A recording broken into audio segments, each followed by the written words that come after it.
ನಾನು ಅಯ್ಯೂಬ್ ಖಾನ್ ಬಾಗೇವಾಡಿ ಬಾಗಲಕೋಟೆಯ ಮಹಾಜನಗಳಿಗೆ ತಿಳಿಸುವುದೇನೆಂದರೆ, ಈ ಬಾಗಲಕೋಟೆಯ ಉಪಚುನಾವಣೆಯಲ್ಲಿ ಬಿಜೆಪಿ ಅಭ್ಯರ್ಥಿಯಾದ ಶ್ರೀ ವೀರಣ್ಣ ಶರಣತಮಟ್ಟಿಯವರು ನಾನು ಬಿಜೆಪಿಯಿಂದ ನಿಂತಿಲ್ಲ, ಹಿಂದುತ್ವದ ಮೇಲೆ ನಿಂತಿದ್ದಾನೆಂದು ಹೇಳಿಕೆ ನೀಡಿದ್ದಾರೆ. ಇದು ಬಹಳ ವಿಷಾದಕರ ಸಂಗತಿ ಹಾಗೂ ಖಂಡನೀಯ. ಯಾಕಂತಂದರೆ ಒಬ್ಬ ವ್ಯಕ್ತಿ ಚುನಾವಣೆಗೆ ನಿಲ್ಲಬೇಕಾದರೆ ಪ್ರತಿಯೊಂದು ಧರ್ಮದವರು ಮತಗಳನ್ನು ಪಡೆದುಕೊಂಡು ಶಾಸಕರಾಗಬೇಕಾಗಿರುತ್ತದೆ. ಕಾರಣ, ಒಂದು ಶಾಸಕಿಗೆ ಎಲ್ಲ ಧರ್ಮದವರು ಮತವನ್ನು ಹಾಕುತ್ತಾರೆ.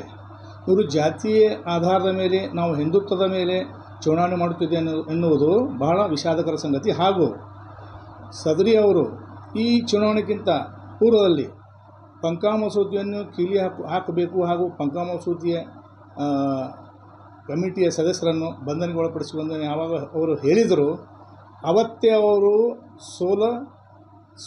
ಸೋಲಿನ ಹಾದಿಯನ್ನು ಹಿಡಿದಿದ್ದು. ಯಾಕಂತಂದರೆ ಈ ಮಾತಿನ ಪ್ರಕಾರ ಅವರು 15,000 ಓಟುಗಳನ್ನು ಕಳೆದುಕೊಂಡಿದ್ದಾರೆ.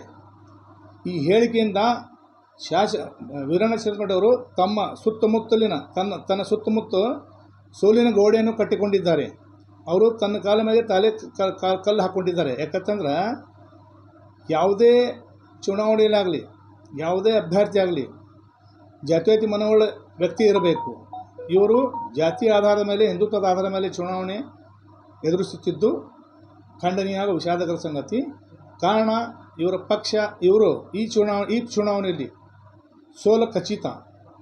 ಕನಿಷ್ಠ ಪಕ್ಷ ಇವರು 15,000 ಮತಗಳಿಂದ ಸೋಲುವ ಸಂಭವವಿದೆ ಎಂದು ಈ ಮಾಧ್ಯಮ ಮುಖಾಂತರ ತಿಳಿಯಪಡಿಸುತ್ತೇನೆ.